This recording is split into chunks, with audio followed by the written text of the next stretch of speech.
عزیز دوستو، بزرگ اور بھائیوں، اللہ تعالیٰ نے قرآن مجید میں ارشاد فرمایا کہ وَبَشِّرِ الَّذِينَ آمَنُوا وَعَمِلُوا الصَّالِحَاتِ، اے محبوب علیہ السلام خوشخبری دے دیں ان لوگوں کو جو ایمان لائے اور جنہوں نے نیک اعمال کیے، أَنَّ لَهُمْ جَنَّاتٍ تَجْرِي مِن تَحْتِهَا الْأَنْهَارُ،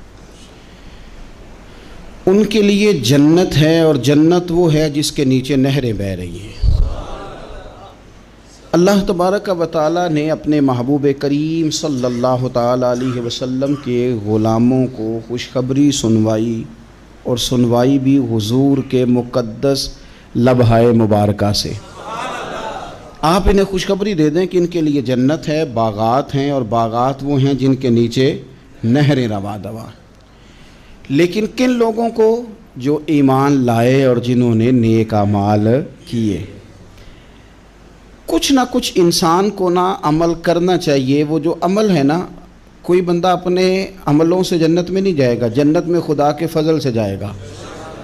لیکن یہ جو اعمال ہیں نا، یہ سبب بنیں گے اللہ کی رحمت کا، یہ ذریعہ بنیں گے خدا کے کرم کے متوجہ ہونے کا۔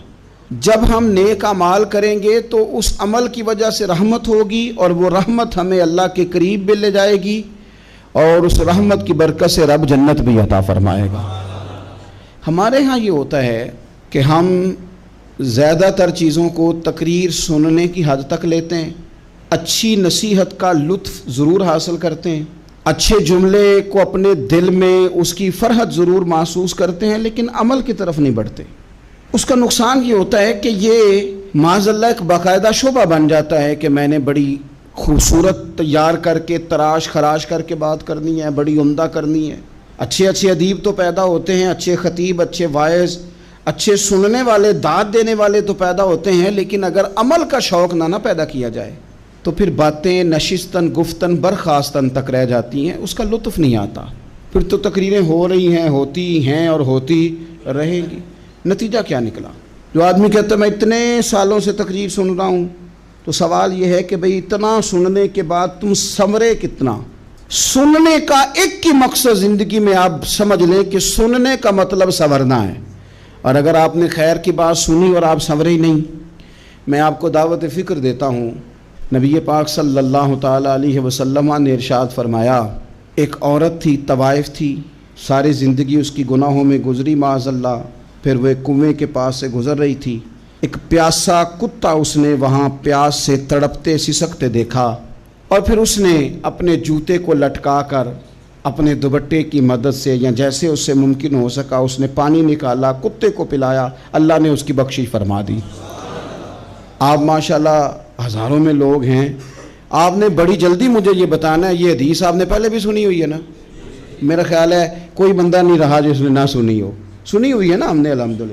اتنے سارے بندے جو یہاں موجود ہیں انہوں نے سنی ہوئی ہے، تو ظاہر ہے امت مسلمہ میں جتنے لوگ ہیں ڈھیر ساروں نے یہ بات سنی ہوگی۔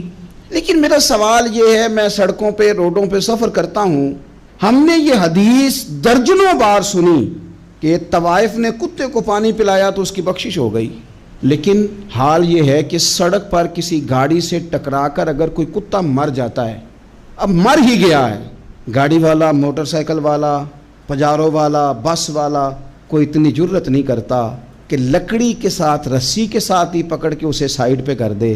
وہ سڑک پہ مرا ہوا پڑا رہتا ہے، یہاں تک کہ گاڑیوں کے ٹائروں کے ساتھ اس کا گوشت لگ لگ کے سڑک صاف ہوتی ہے۔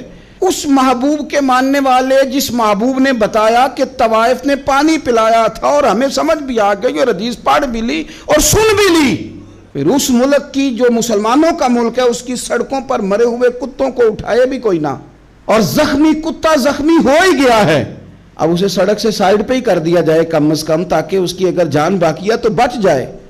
تو پھر مجھے بتاؤ نا میرے دوستو، ہم نے کس لیے تقریریں سنی ہیں، کس لیے خطبے سنے ہیں؟ واعظ و نصیحت کی مجالس کا مطلب ہم نے کیا سمجھا ہوا ہے؟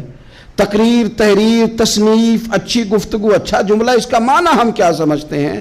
تو آج جو خوبصورت گھڑیاں شب برات کی صورت میں ہمیں نصیب ہونے جا رہی ہیں، اس سے پہلے اپنے دل میں یہ ارادہ کرو کہ رب کریم نے ہمیں جتنا دین کا فہم دیا ہے، سمجھ دی ہے، علم دیا ہے، ہم ارادہ کرتے ہیں اب ہم صرف سنیں گے نہیں، پڑھیں گے نہیں، صرف بیان ہی نہیں کریں گے، ہم عمل بھی کریں گے۔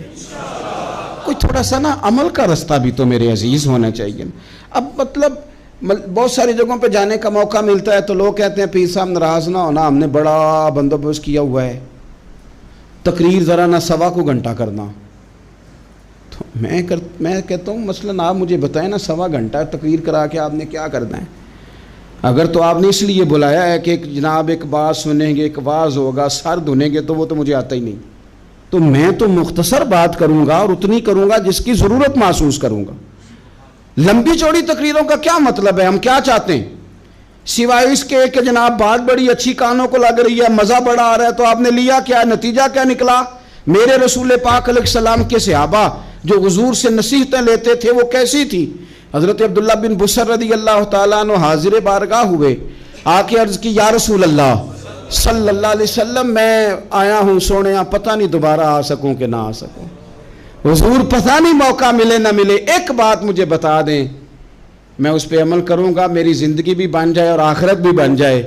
تو کریم محبوب نے فرمایا عبداللہ زبان کو خشک نہ ہونے دینا، اس کو تر رکھنا۔ تر حضور کس چیز سے؟ فرمایا اللہ کے ذکر سے تر رکھنا، زبان اللہ کے ذکر سے تر رہے، ہر وقت رب کی یاد رہے، تیری دنیا بھی بن جائے گی اور آخرت بھی بن جائے گی۔ تو میرے عزیز اپنی زندگی کے اندر اب ہم نے عمل کرنا ہے۔ او جناب کمال پھر یہ ہے کہ جب واز سننے کا شوق بڑھ جاتا ہے، تقریر سننے کا شوق بڑھ جاتا ہے، سننے سنانے کا خالی مزاج ہو جاتا ہے، پھر بندہ ڈھونڈتا پھرتا ہے کہ نئی سے نئی چیز کہاں ملتی، انوکھی سے انوکھی چیز کہاں ملتی، انفرادی سے انفرادی بات۔ میرے بھائی آپ ضرور سنیں، ضرور سنیں، مومن کی گمشدہ میراث ہے، حکمت جہاں سے ملے لیں، لیکن عمل کرنے کے لیے لیں، عمل کرنے کے لیے۔ اب میرا دل کرتا ہے اب ہماری چپ سے بھی لوگ سبق سیکھیں۔ حضرت باجزید بستامی فرمایا کرتے تھے جس نے ہماری چپ سے کچھ نہیں سیکھا اس نے ہماری تقریر سے کیا سیکھنا ہے۔ اب تھوڑا سا نا اشاروں کی بولی بھی سمجھیں، اب تھوڑا سا یہ بھی ہو کہ بس بات پوری ہونے نہ پائے اور انسان کی رغبت عمل کی طرف بڑھ جائے، یہ مزاج ہمیں دیا ہے۔ اب تو بھائی آ جائیں آپ، صبح بھی تقریر کر دیں، دوپہر کو بھی تقریر کر دیں، شام کو بھی تقریر کر دیں، تو پھر یہ بھی ہوتا ہے کہ جناب وہ بیان آپ نے جو سنایا تھا نا وہ ذرا دوبارہ سنا دیں۔ تو میں کہتا ہوں پہلے سننے پر عمل ہو گیا تو نہ کریں۔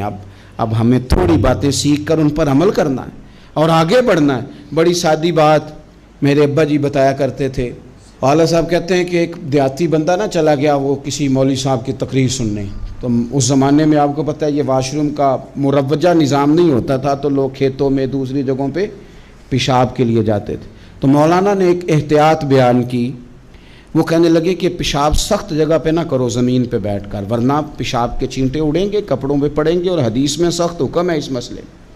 تو کوئی نرم جگہ ہو ایسی جہاں پیشاب کریں چینٹے نہ اڑیں۔ وہ بندہ عمل کرنے والا تھا نا، اس نے نیری تقریر سن کے سر دھن کے جانا نہیں تھا، اس نے اتنی ساری ریت لے لی، کپڑے میں باندھ لی، اور وہ اس نے کندھے پہ رکھی ہوئی ہے، جہاں پیشاب کا وقت آتا پہلے ریت بچھاتا، پھر پیشاب کرتا تاکہ میرے کپڑوں پہ نہ پڑے۔ ایک صاحب نے اسے کہا کوئی ہفتے بعد چلو بیان سننے چلیں، تو کہنے لگا میں پہلے پہ عمل کر لوں، یہی بڑا ہے، میں نے تو اتنی ساری ریت، کندھا تھک گیا ہے میرا، اس دن سے اٹھائی ہے، تو میں نہیں چاہتا کہ نہیں بھی سنوں تو کسی اور جگہ میں۔ یہ تفریح تباہ کے لیے بات کو نہ سمجھیں، اس سادے آدمی نے جو ہمیں سمجھایا مجھے اور آپ کو، اس پر غور کرے کہ کل بھی سنا تھا، پرسوں بھی سنا تھا، پیر صاحب نے ترسوں بھی کہا تھا، شیخ نے پرسوں بھی کہا تھا، پچھلے ہفتے بھی کہا تھا، تو نے اگر شیخ کی بھی نہیں سنی، استاد کی بھی نہیں سنی، پیر کی بھی نہیں سنی۔ اور اس دور کے پیر جو صحیح کام کرنے والے ہیں، استاد جو صحیح کام کرنے، مجبور ہو گئے ہیں بیچارے، کہتے ہیں کس کی تربیت کریں، کس درد سے کہا تھا حضرت سلطان باہو نے، وہ کہتے ہیں اور رب دا طالب کوئی بھی نہیں ملیا، اتے جو ملے ہے طالب زردہ ہو۔ یہ تو آئے ہیں کاروبار سیدھا کرنے، فوٹو کھچوانے، فلاں کام کے لیے، یہ تو وہ جو ہم دینا چاہتے ہیں اس کا تو مزاج ہی نہیں۔ پہلے بھی میں نے کہا تھا، پھر کہتا ہوں، مجھے شوق نہیں ہے، خدا مجھے معاف کر دے اس دن سے پہلے جس دن یہ شوق ہو کہ میں سویرے جاؤں گا تو نوٹ لاؤں گا، تو شام جاؤں گا تو نوٹ لاؤں گا۔ یہ شوق نہیں ہے، طبیعت نہیں ہے، من نہیں چاہتا۔ لیکن یہ کہ یہاں بھی آ جائیں خطاب کر دیں یہاں بھی، او خدا کے بندو ہم کہاں اس قابل ہیں ہم خطاب کریں؟ ہم نے تو نا جی ایک اذان دینی شروع کی ہوئی، صبح و شام ایک اذان پڑھتے ہیں، ہے یہ پیغام حضرت احمد رضا کہ بارگاہ نبی کے رہو با وفا۔